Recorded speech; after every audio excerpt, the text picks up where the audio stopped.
ya está el iPhone.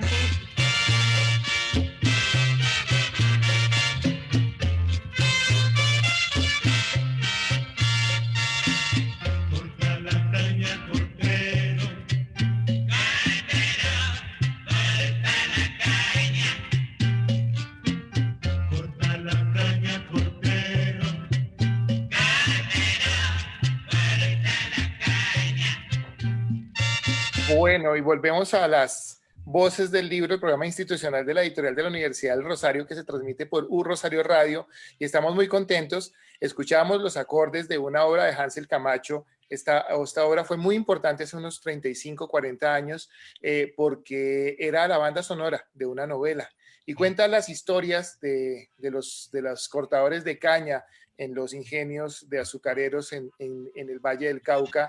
Y esa novela trascendió muchos niveles. En Colombia fue muy importante porque abordaba varios temas interesantes, y el día de hoy pues nos va a convocar algo de esa historia de los ingenios azucareros. Así que pues quedémonos un poquito con Hansel Camacho y bienvenidos todos a las voces del libro. La suerte cortero hay de maleza y de maraña, y verás que sale un tallo bien bonito y sin cizaña. Si la cortas de mal genio, ahí sabe amarga la caña. Muy bien. Muy bien, y sobre esa pista musical, pues le doy la bienvenida a Laura, que está el día de hoy acompañándonos en esta mesa de trabajo. Laura, ¿cómo está el día de hoy? Hola Luis, hola a todas las personas que se están conectando a través de la página de Facebook de la editorial de la Universidad del Rosario. Feliz de acompañarlos en otra emisión de Las Voces del Libro. Bueno, Laura, pues le cuento que el día de hoy vamos a hablar sobre un tema muy importante, sobre un libro que la editorial de la Universidad del Rosario ha sacado, que se llama La responsabilidad social empresarial y la tercerización laboral en los ingenios azucareros. Es un libro de la colección Ópera Prima, y vamos a estar en compañía de su autora. Así que pues entre los tres pues empezaremos a dialogar sobre este problema que ya hace 35 años, Laura, yo no sé si usted haya escuchado esta canción, haya conocido esa serie de Azúcar, se llamaba. No, no señor. Hace 35 años todavía no estaba presente en este mundo y realmente como que desconozco un poco ese tema y ese contexto musical, pero creo que lo interesante también digamos, esta canción con la que iniciamos esta emisión es que ya nos va adentrando un poco al tema del libro que vamos a desarrollar el día de hoy en esta primera parte de las voces del libro. Ok, bueno, y con ese tema musical y una acotación que me hace mi producción, es que son 25 años, no 35, le damos la bienvenida a María Camila Jiménez, autora del libro que vamos a tratar el día de hoy. María Camila, muchas gracias por haber aceptado la invitación de las voces del libro. Estamos muy contentos de estar con usted hoy acá y pues de poder presentar el libro sobre los ingenios azucareros, y ya vamos a entrar en materia. Entonces, muchas gracias, María Camila. Hola, un saludo a todos ustedes, a la audiencia, y muchísimas gracias por haberme invitado. Bueno, recuerden que nos pueden seguir en todas las redes sociales como Editorial UR, en Twitter, Instagram, consultar nuestro canal en YouTube y en Facebook como Editorial Universidad del Rosario, y pues por supuesto tienen que seguir a nuestra emisora institucional como U Rosario Radio en Instagram, Twitter, y en Twitter como U Rosario On. Entonces, pues bienvenidos a este nuevo capítulo de las voces del libro. Entonces, Laura, yo creo que es el momento de presentar a nuestra invitada el día de hoy. Así es, nos acompaña María Camila Jiménez Nichols, estudiante de último semestre de la maestría en Sociología de la Universidad de los Andes, quien es socióloga de la Universidad del Rosario e investigadora del Observatorio de Restitución y Regulación de Derechos de Propiedad Agraria desde octubre de 2016 y actual joven investigadora del Ministerio de Ciencia, Tecnología e Innovación. Bienvenida, María Camila. Gracias. Bueno, y le damos la bienvenida también a Ana Montoya, quien ya se ha conectado, entonces va a ser parte de este super panel que tenemos el día de hoy para hablar de la responsabilidad social empresarial y la tercerización laboral en los ingenios azucareros, y para eso tenemos a María Camila Jiménez, y pues vamos a empezar de una vez y entrar en materia. Hola, Diego. Y vamos a hablar de esto. Entonces, María Camila, quisiera que entráramos a hablar cómo llega a este tema, ¿sí? cómo llega este tema de los ingenios azucareros y de las relaciones obrero-patronales. Vamos a empezar a hablar mucho más detalladamente, mucho más académicamente ahora, pero sí no me gustaría como esa emocionalidad que desde la investigación se conecta con ese problema del Valle del Cauca, con ese problema de los ingenios. Bueno, yo soy del Valle del Cauca, de Buga, y yo entré, digamos, al tema, pues como dos razones. Yo hice la práctica de sociología en la Fundación Ideas para la Paz, en el área de empresas y derechos humanos, y como que me metí un poco a aprender de ese tema, me tocaba hacer como seguimiento de noticias, de iniciativas empresariales, y me pareció muy interesante. Y al mismo tiempo había una clase que se llamaba Estudios Sociales de la Cultura, donde también nos tocaba hacer como anteproyectos de investigación, y la profesora de esa materia, que se llama Mariana Saavedra, investiga empresas. Entonces, como que ella me ayudó un montón como a encaminarme en el tema, y después yo fui un poquito asistente de investigación de ella en su tesis doctoral. Entonces, digamos que esa es la primera entrada como a grandes rasgos. Yo tengo una pregunta y ya quisiera que andáramos específicamente sobre la pregunta de investigación del libro y que desarrolla María Camila a lo largo, digamos, de este texto que es el resultado de la tesis de pregrado de Sociología de la Universidad del Rosario. Y es cómo va en torno a la responsabilidad empresarial, cómo la responsabilidad empresarial se instala en la industria azucarera en un contexto de tercerización laboral. Yo quisiera entonces que habláramos específicamente de esos conceptos, tanto el de tercerización laboral como el concepto de responsabilidad social, dado que comprenden un contexto particular a lo largo del texto y que, digamos, da cuenta específicamente de todo el desarrollo investigativo que va a desarrollar María Camila a lo largo del libro y pues de la investigación. Entonces, no sé si quisiera iniciar con eso.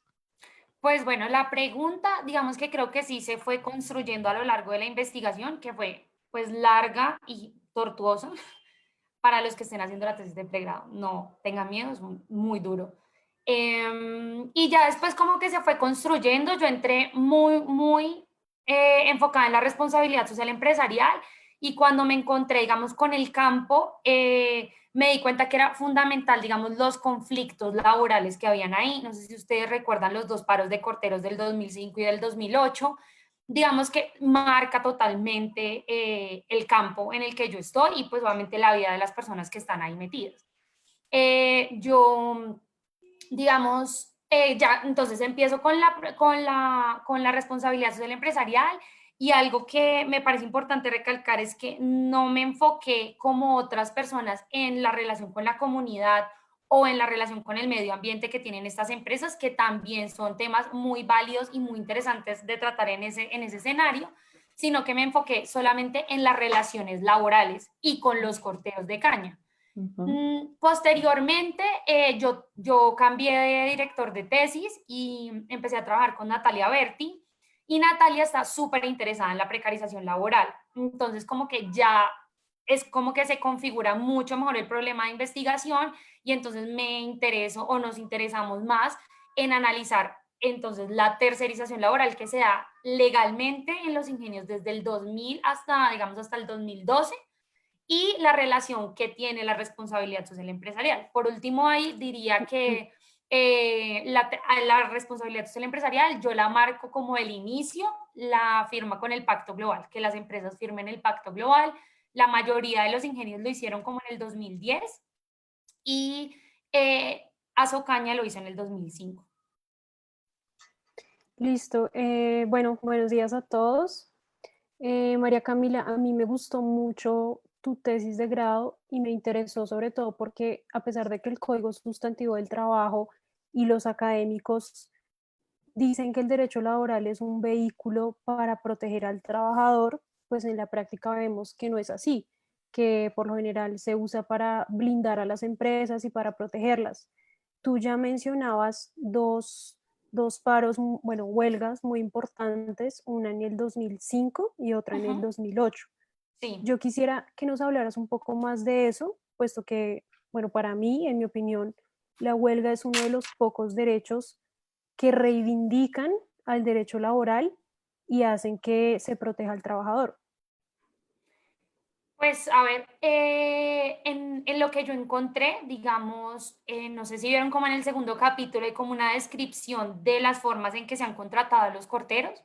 Digamos, la tercerización nunca ha sido, o sea, no ha sido algo ilegal, sino que han sido formas legales, de hecho, que los empresarios han empezado el proceso de precarizar a todos los trabajadores y eso me parece, como dices tú, Ana, como pues paradigmático por decirlo menos, o sea, todo fue legal, todo fue en el marco de la ley y cada vez estaban más afuera, más afuera, más afuera.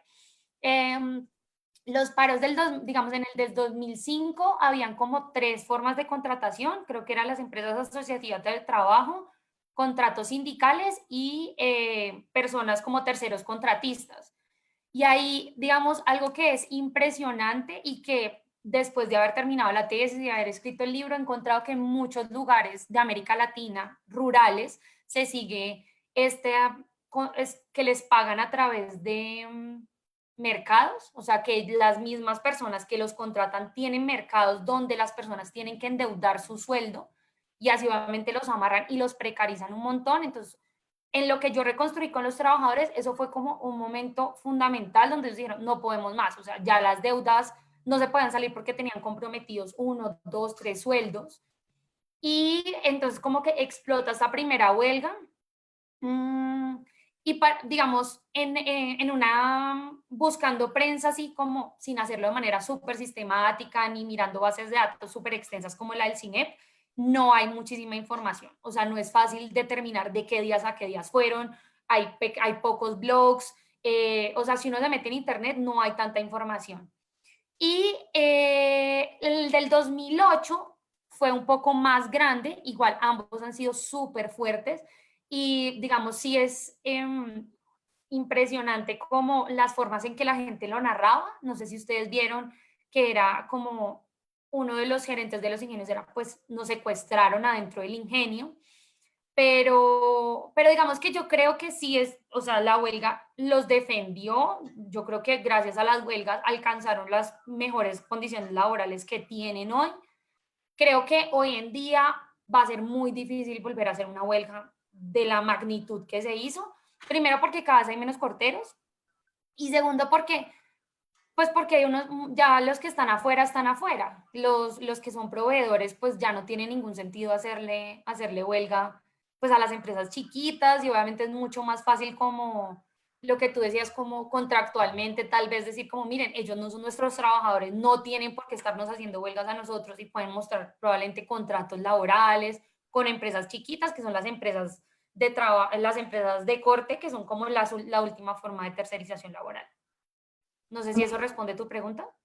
Sí, sí, A muchas mí lo gracias. que me parece muy interesante también del texto es, digamos, ese proceso de precarización laboral que empiezan a tener los corteros en estos ingenios azucareros, específicamente en el Centenario y el Dorado, que fueron los dos ingenios en donde María Camila desarrolló su investigación. Sobre eso yo quisiera que nos contara un poco también a manera de contexto para todas las personas que se están conectando a través de Rosario Radio y a través de la página de Facebook, cómo fue ese proceso de precarización laboral y cuáles serían los términos y condiciones de esas nuevas formas laborales que se dieron específicamente en estos dos ingenios de la investigación. Sí, pues el proceso de precarización son como 5 o 6 formas de contratación diferentes. La más conocida, que pues todo el mundo habla, son las cooperativas de trabajo asociado. Y entonces esa fue, digamos, eh, o sea, hay varias personas que dicen que hubo varias cooperativas que sí, digamos, que fueron muy exitosas y que les fue muy bien, pero en general eran, eran muy pequeñas y eran los mismos trabajadores, eran los dueños de las empresas, entonces, digamos, la huelga ni siquiera tenía ningún sentido porque sería, ellos eran sus propios empleadores. Y esto se ha justificado también a través de la especialización del trabajo, entonces ellos comparaban, digamos, algunos administrativos con que uno, por ejemplo, la empresa de aseo de Bogotá es como especializada en aseo. Las empresas de, no sé, de seguridad son especializadas en seguridad, entonces era como, pues las cooperativas son especializadas en corte de caña. Pero igual eso está en la base del negocio, digamos, son los, tal vez no sé cómo decirlo, como, sí, o sea, si no se corta caña, si no se recoge la caña, pues no hay industria de la caña. Entonces es difícil pensar en la especialización del trabajo y de sacarlos de la empresa cuando hacen como la parte más fundamental y más básica de lo que hace a la industria azucarera. Ahora, como ha cambiado y como termina siendo ahora, son estas empresas de corte que son, pues en un caso está la oficina de la empresa de corte dentro del ingenio, en el otro caso está por fuera del ingenio, pero el ingenio es dueño del 49% de las acciones de esa compañía. Entonces, se hace como una relación triangular de tercerización laboral, donde está el ingenio, los corteros y la empresa de corte, donde finalmente los ingenios terminan siendo los beneficiarios de la tercerización laboral, de los conflictos obrero-patronales, y las empresas de corte pues simplemente suministran el trabajo y son como las que administran la mano de obra.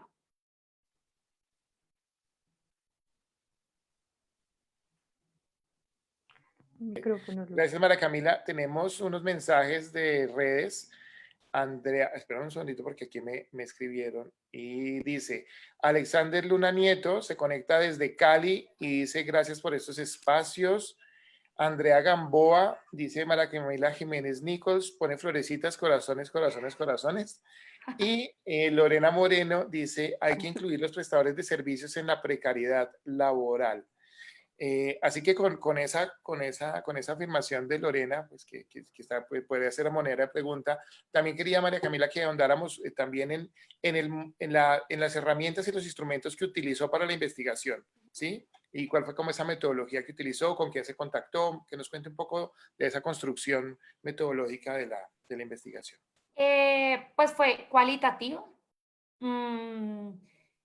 Digamos, cómo entré al campo a través de familiares que tienen como contactos ahí.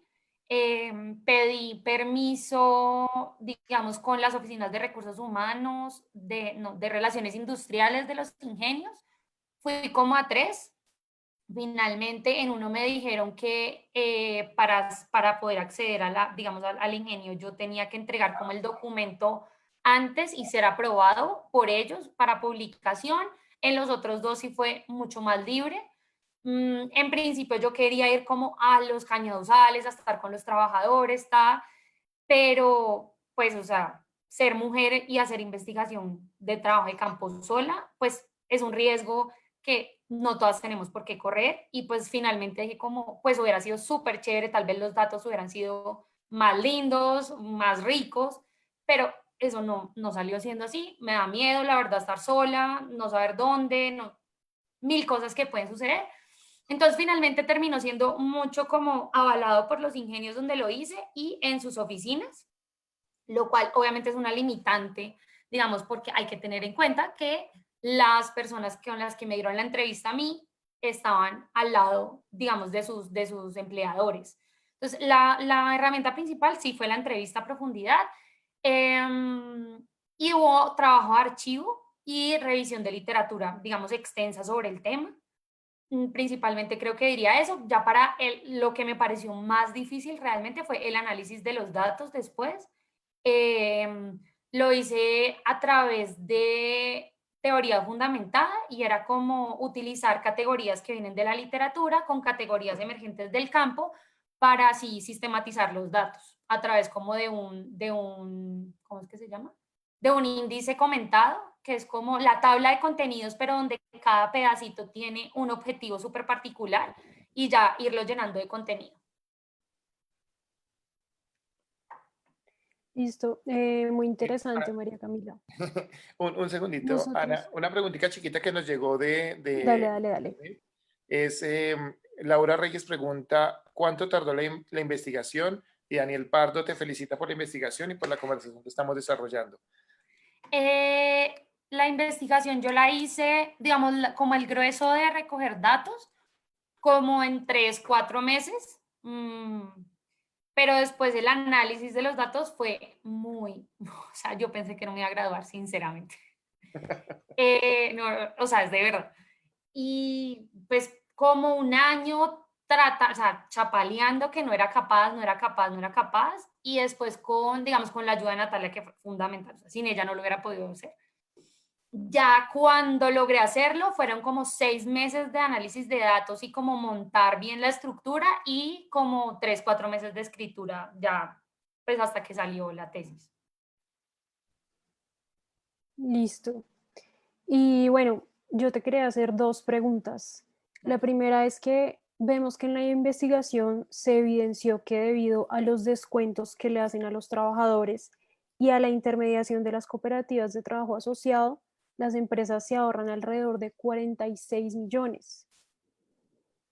¿Tú crees que, pues teniendo en cuenta esto, se podría hablar de un enriquecimiento ilícito por parte de las empresas beneficiarias? Esa es la pregunta, la primera. Ok. Y la segunda, pues teniendo en cuenta que se hace referencia mucho al concepto de la raza y de la etnia, quisiera saber qué relación existe entre la precarización laboral y la raza o la etnia. Bueno, con respecto a la primera pregunta, creo que estás nombrando como un texto que yo cité ahí en el estado del arte, si no Sí, estoy mal. O sea, me abstengo totalmente de responderla porque pues, no me siento como con la información ni con las herramientas para responder si eso es enriquecimiento ilícito, no sé. ok. Creo que lo único que podría decir es que pues deben haber justificaciones por parte de los empresarios para hacer la tercerización laboral y la precarización. Es lo único que podría responder. Y con la segunda, yo creo que la respuesta es, digamos, cuando escribí ya para el libro, me pidieron como buscar datos reales sobre si los trabajadores, los corteros eran como cifras de cuántos corteros eran realmente afrodescendientes o indígenas, o sí, como la relación real con la raza. Y realmente yo no encontré y digamos, mi capacidad como investigadora no llegaba hasta allá para saber como una cifra real de cuántos eran. Lo que te puedo decir es que es más como la construcción de un imaginario sobre los trabajadores. Entonces, Ah, ok. es como que se empieza a hacer que lo atraviesa la raza, la construcción del imaginario lo Sí. atraviesa la raza, lo atraviesa la clase y no sé si vieron, pero es como todo el tiempo está reforzado. Entonces, son personas que son alcohólicas, son personas que no saben manejar la plata, son personas que ¿cómo se dice? Sí, ejercen violencia intrafamiliar todo el tiempo y eso se reproduce y se reproduce y se reproduce y se cruza con un montón de imaginarios como el de que solamente usan ciertos jabones, que eso es el colmo, eh, mientras que por el otro lado, o por ejemplo, que eran ladrones y que por eso no funcionaron las cooperativas de trabajo asociado, pero cuando uno lo voltea y dice, pero es que los precarizaste terriblemente, o sea, el problema no es que se hayan robado la plata, o sea, el problema es la forma en que diseñaste los negocios. O sea, todo el tiempo hay que, para mí, digamos, las relaciones es una construcción de imaginario que atraviesa, digamos, esta relación de precarización laboral, pero que al analizarlo yo creo que lo importante es siempre darle la vuelta. O sea, es pensar qué tipo de negocio estás haciendo, por qué les tienes que pagar a los trabajadores con mercados y por qué no les das una paga justa para que ellos puedan mercar lo que ellos realmente necesitan y quieren. Eh, sí, o sea, como que en general si lo ven desde como transversalmente hay que voltear todo el tiempo el argumento que ellos dan. De acuerdo. De acuerdo. Yo quisiera sobre ese tipo de relación y, bueno, y específicamente sobre ese proceso pues, digamos, de precarización y en el marco de la investigación de este libro, quisiera preguntar sobre esas nuevas formas de relación que se dan entre los trabajadores y eventualmente entre los dueños. Cómo ese cambio y ese paso de la visión paternalista que eventualmente, y creo que lo más interesante también de la metodología es que algunos trabajadores fueron entrevistados en ese, digamos, como en esos recintos y en esos hogares que todavía estaban, digamos, bajo ese principio de una visión paternalista y que se siguen manteniendo por lo menos en el ingenio del Dorado. Y yo quisiera entonces que nos contara un poco más de ese tipo de relaciones y qué implicaciones tiene el paso de esa relación en su mayoría laboral a una relación de tipo comercial, como pues Ujú. eventualmente desarrollan las conclusiones. Con respecto, digamos, a la última parte de la pregunta, puedo decir que pues ya dejan de ser trabajadores. O sea, ya es, digamos, el cambio más importante que se da es que dejan de ser trabajadores y entonces ya no tienen derecho a la huelga, ya no tienen derecho pues a todo lo que los trabajadores tienen derecho con respecto a los ingenios. Pero digamos un poquito más atrás, la relación cambia con la responsabilidad social empresarial y la tercerización a través de, digamos, ya no hay no mentira, sí hay, o sea, cambia el individualismo con el que se trata a los trabajadores. Entonces, en la práctica prevalente, en el día a día, sí hay personas que trabajan en el ingenio que sí tienen trato individualizado con cada uno de los trabajadores. Tal vez ya en el centenario, digamos, no hay soluciones personalizadas para cada trabajador, como ellos decían que era antes, que les daban plata para medicamentos o que les ayudaban a conseguir citas médicas. Tal vez ya no es de esa forma el tratamiento, sino que este se da, o sea, no, sí se puede seguir dando así en algunas ocasiones, pero si ven, ya no, lo importante es cómo se muestra al final en los informes de sostenibilidad. Entonces, a cuánta gente atendimos, para qué forma y cómo puedo mejorar la plata que me estoy gastando, digamos, en uno, cómo hago para que eso sea mejor gastada la plata en programas que les lleguen a todos. Entonces, creo que si el cambio trata digamos, del cambio del paternalismo a la responsabilidad social empresarial, trata de dejar de lado el individualismo con el que los tratan, pero yo creo que en la práctica diaria eso puede seguir continuando, aunque ya no con los dueños de los ingenios, pues porque son empresas gigantescas, sino con los trabajadores de esas áreas de responsabilidad social empresarial que las ponen en marcha y con el objetivo de mostrar unos resultados como para los informes de sostenibilidad. Tienes el micrófono apagado, ya. Sí, qué pena, María Camila, en el estado de arte consultado, hay situaciones similares en Colombia con otras actividades o a nivel mundial, donde esta práctica es más bien, creo yo que esta práctica es como común y beneficia como pareciera al latifundista o a los ingenios. ¿Hay otras prácticas de este estilo en otras formas laborales?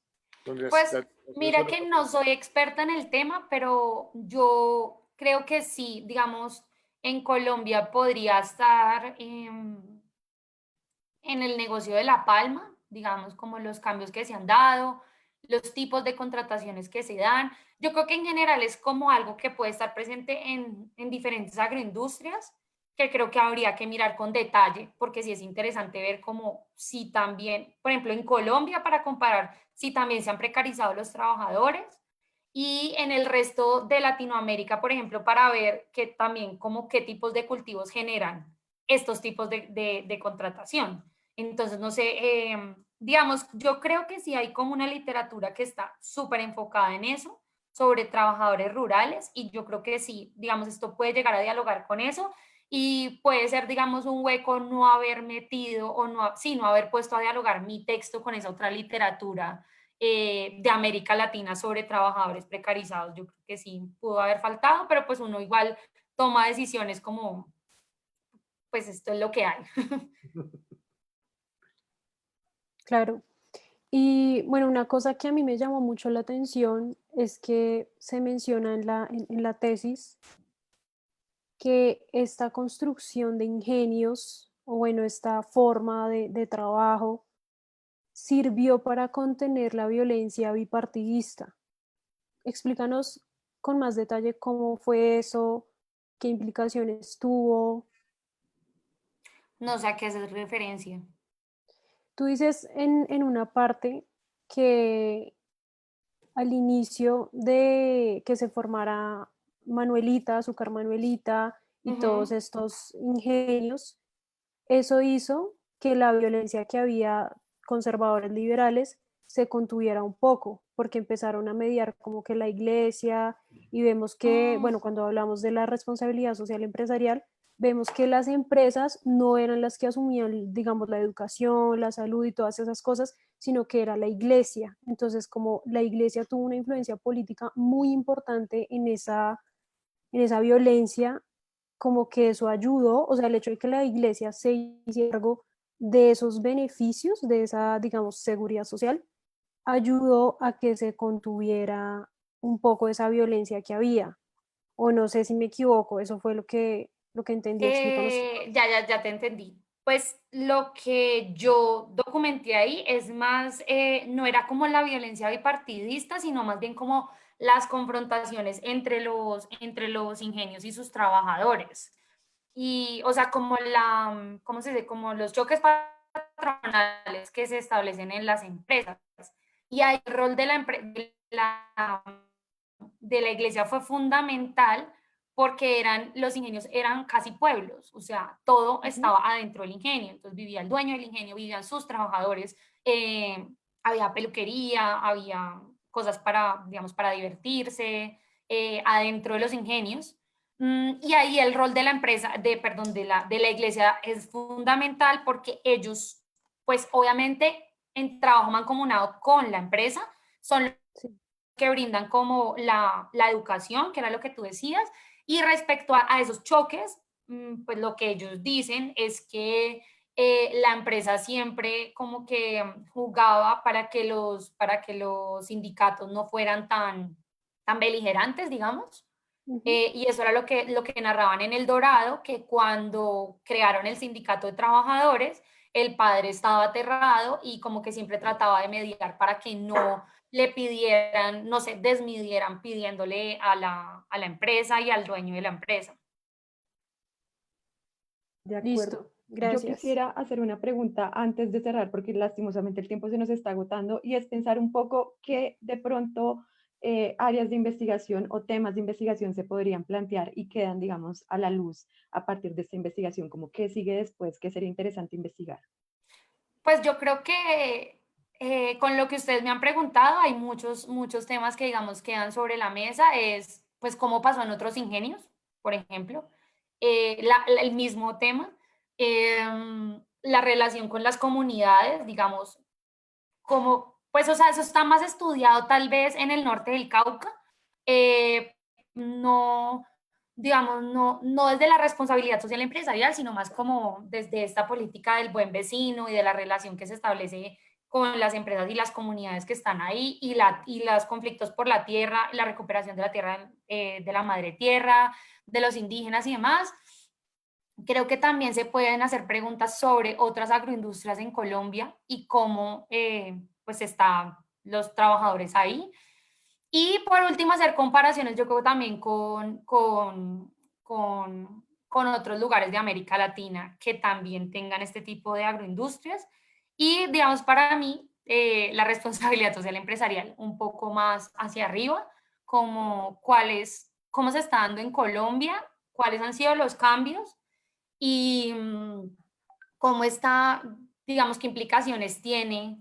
Y digamos, con la pregunta que pusieron ahora, los prestadores de servicios y la precariedad laboral, eso es como una nueva cosa que hay que investigar, o sea, completamente de acuerdo.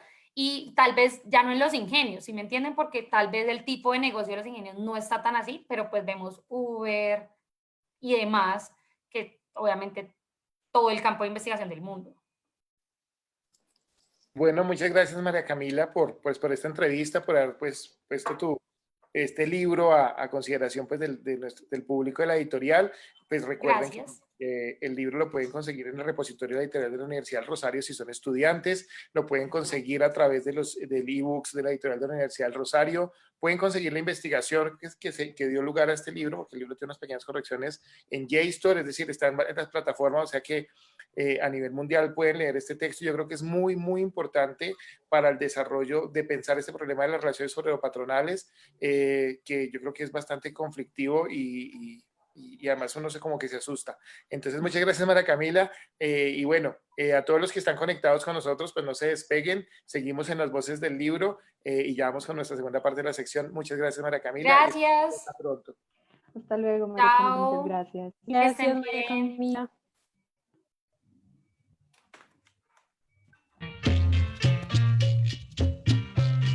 ¿Perdón, María Camila? Ok.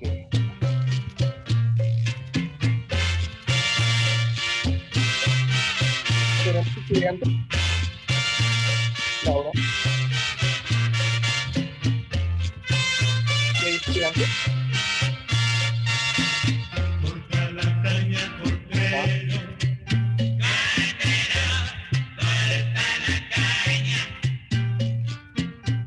A todas las personas que se están conectando, quédense atentos y pegados a esta emisión de las voces del libro. Ya en un momento empezamos con los recomendados sobre literatura regional de Colombia. En su alma hay una luz.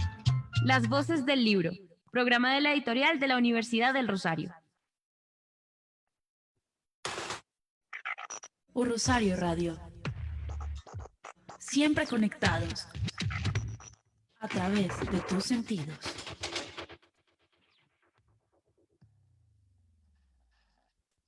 Los autores, los libros y los eventos siempre están en las voces del libro.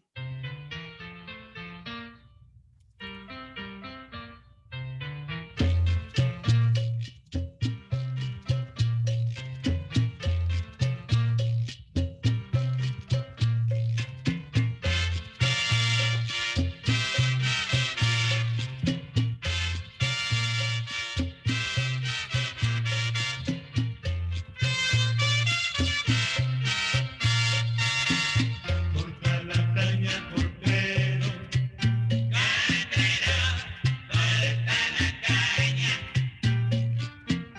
Corta la caña, cordero.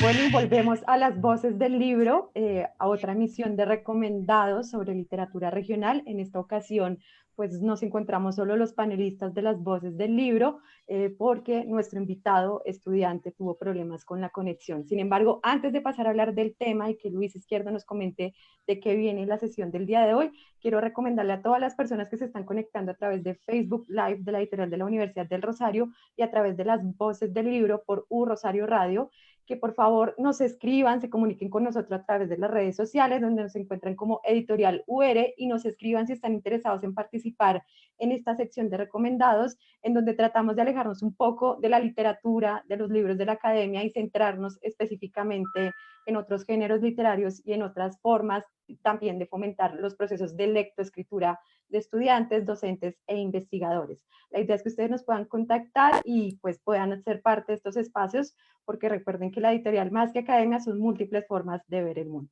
Ahora sí, Luis, pase con la sección. Muchas gracias, Laura, por esa introducción. Recuerden que todos nuestros libros los encuentran, la editorial nos encuentran en los distribuidores Siglo del Hombre, en la librería siglo.com, en ebook, en Google Play Books, en Amazon, y pues por supuesto todo el catálogo de la editorial de la Universidad del Rosario está en editorial.rosario.edu.co y en ebook.rosario.edu.co. Y además una cosa que me encanta leer y es que Rosario Radio, mejor dicho, las voces del libro, perdón, más que academia, son múltiples formas de ver el mundo, y así es como lo concebimos, y como son múltiples formas de ver el mundo, es por eso que hemos concebido esta segunda parte, donde lo que hacemos los panelistas o los invitados es presentar un libro de alguna temática, porque también de alguna manera las voces del libro hacen una promoción de la lectura y una divulgación de contenidos en términos de eso que llamamos la bibliodiversidad.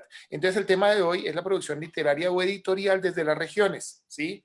Yo creo que a veces nos encontramos en un país muy centralizado y, por ejemplo, olvidamos a los corteros que están allá en el Valle del Cauca, olvidamos a la gente de La Palma, ¿sí? Aquí como que llega todo, a la centralidad llega todo y pareciera que todo está dado desde acá, y no, resulta que nosotros somos un país que se tiene que integrar por regiones, y hay mucho trabajo editorial desde las regiones que habla sobre las regiones o que se ha generado en las regiones, y desde esa perspectiva es que vamos a trabajar el día de hoy. Así que no siendo más este preámbulo, pues va a ser Laura la que va a presentar, Laura Ballesteros, la que va a presentar su primer recomendado el día de hoy. Así es, Lucho, y para todas las personas que se están conectando, les voy a comentar que mi recomendado para el tema de hoy sobre literatura de regiones colombianas es el libro Antología de Mujeres Poetas Afrocolombianas, un libro que hace parte de la colección Biblioteca Literatura Afrocolombiana de la Biblioteca Virtual del Banco de la República. Esta publicación, que es del año 2010, se dio en el marco de una serie de actividades que el Ministerio de Cultura de Colombia lanzó para celebrar el bicentenario de la independencia entonces, y es uno de los 18 volúmenes que pueden encontrar en acceso abierto, en el que se encuentra la recopilación de algunos textos cortos, de poemas y escritos por mujeres negras nacidas en su mayoría en las regiones del Pacífico y el Caribe.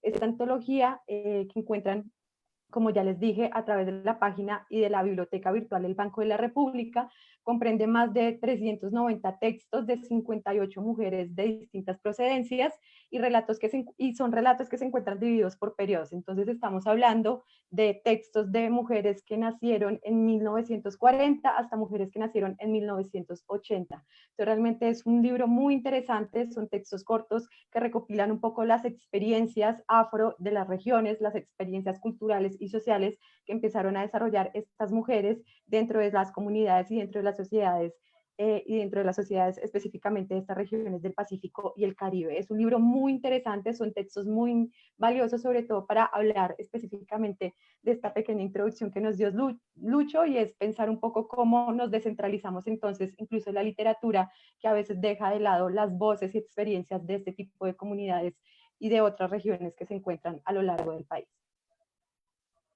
Bueno, y ahora la otra voz en nuestro panel el día de hoy. Ana, ¿usted qué nos trae el día de hoy? Bueno, yo les traigo un libro que, bueno, es como una recopilación de varios cuentos. Se llama La hipótesis de la reina roja y es de un escritor barranquillero que se llama Fabián Buelvas. La verdad es una prosa impecable y vale mucho la pena leerla, sobre todo porque es pues corta, o sea, no es un libro así muy extenso. Y bueno, pues para resaltar, ya que estamos hablando de las regiones, para resaltar esa región un poco olvidada de Barranquilla, de la costa. Muy bien, Ana, muchas gracias.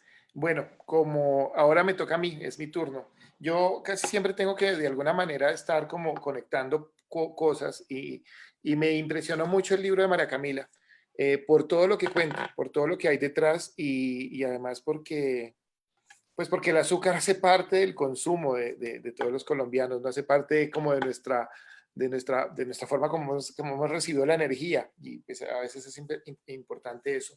Así que hoy les traigo un libro que me disculparán los que estén en la señal solamente radial y en los que después estén en el podcast, porque de una manera voy a mostrar a los que están en el Facebook Live conectados. Este libro se llama Panela, una tradición, y por supuesto trae aquí una linda imagen de un hombre metiendo la caña en esas máquinas que sacan ese dulce de caña. Ustedes cuando vayan a Cali y recorran toda esa zona de Rosso Valle, de Palmira, se van a encontrar con estas personas dándoles esta bebida que es delicioso, el jugo fresco de la caña. Y este libro no es hecho en Cali ni en la zona del Valle del Cauca, es hecho en la zona de Caldas. Está patrocinado por la Universidad de Caldas, lo hace el Centro de Investigación, Innovación y Transferencia Tecnológica de la Cadena Panelera de Caldas, y lo hace una empresa también caldense que se llama Matiz Taller Editorial.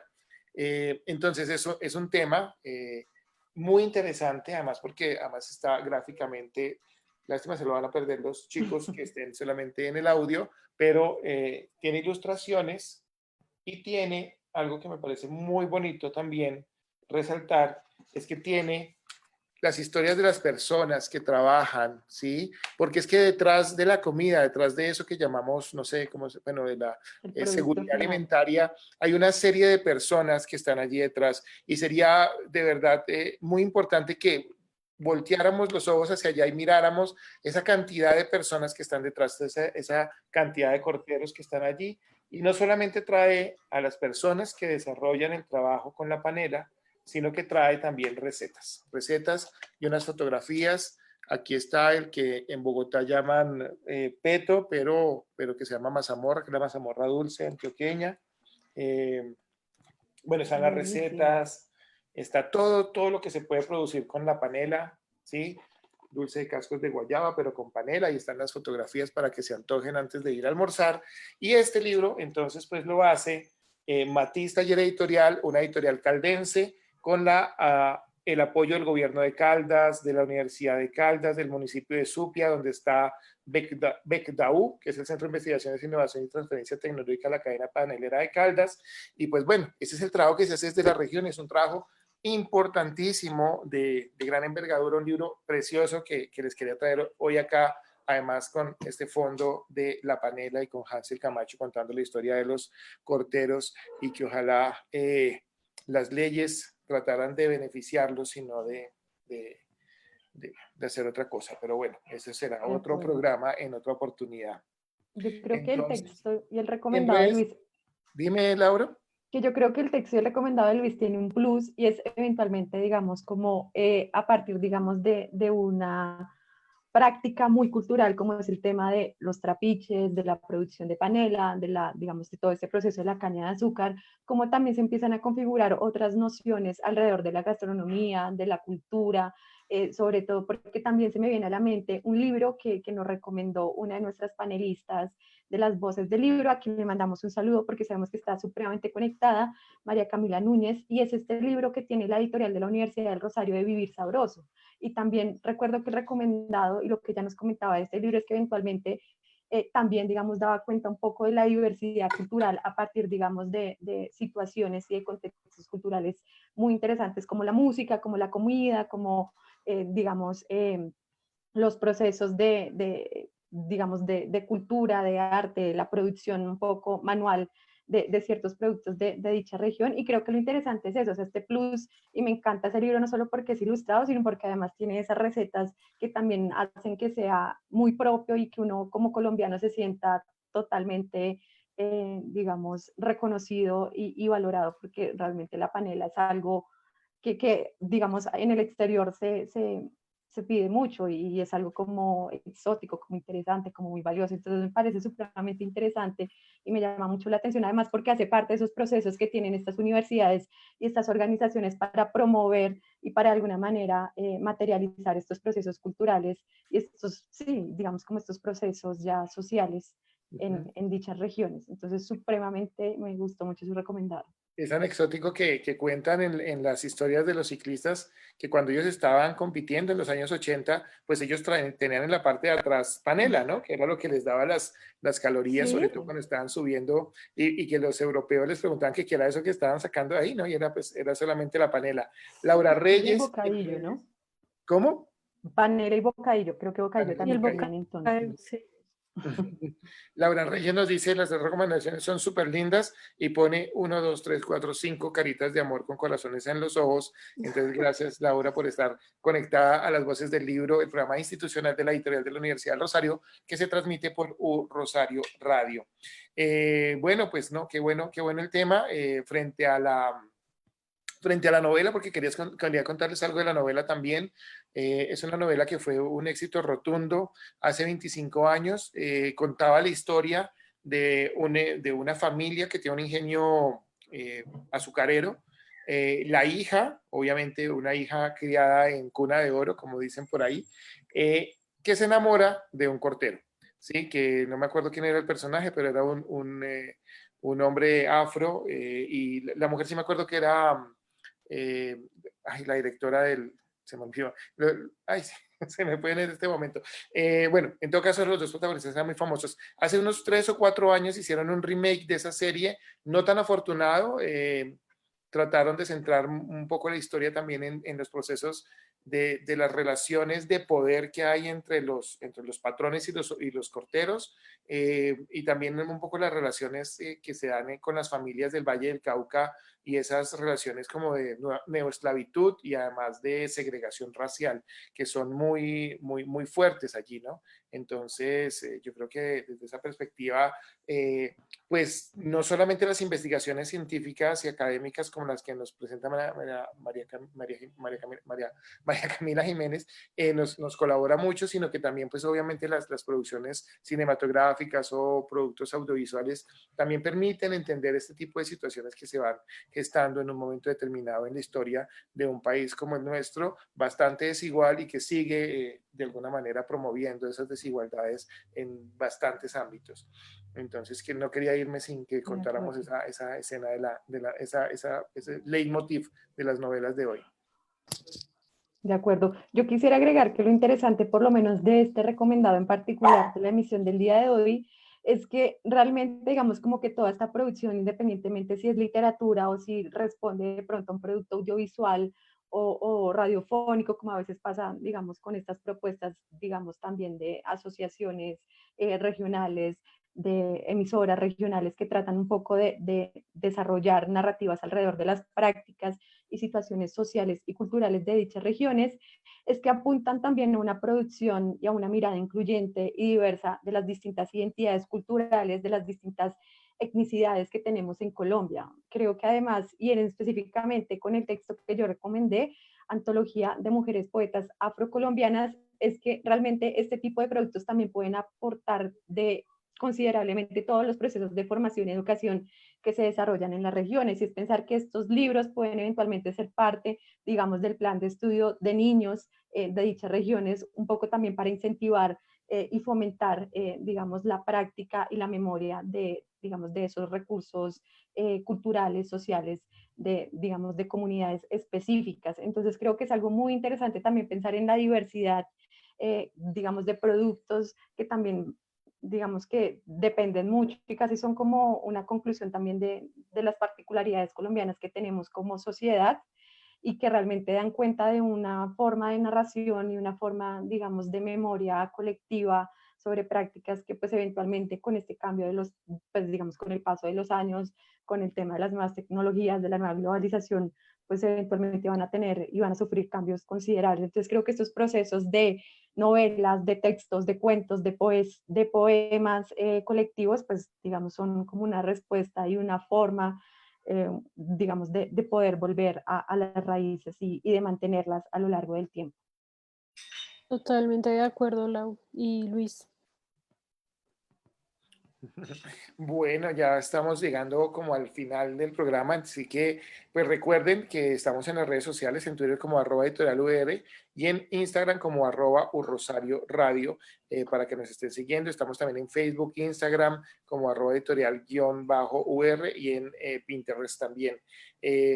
Pues a ver, a mí me encanta nuestro lema, Laura o Ana. ¿Quién quiere leerlo hoy? Sabes que a mí me fascina, me gusta que la gente se contagie de esto que la editorial de la Universidad del Rosario ha desarrollado, porque creo que este es el camino. Si la academia no puede estar allá como en el siglo XV separada, es decir, aquí lo que estamos mostrando es integralidad y creo que la editorial lo hace muy bien. Entonces, no sé. A ver, Más que academia, múltiples formas de ver el mundo, creo que realmente es una nueva iniciativa, es un lema que incluso estamos desarrollando durante este primer semestre del año, y creo que es muy interesante porque pues prácticamente la editorial de la Universidad de Rosario ha tratado desde el área de difusión y comercialización de fomentar otro tipo de productos y otro tipo de formas de poder acercarse a los, digamos, al conocimiento y a la producción científica que realizan estudiantes, profesores e investigadores de la universidad.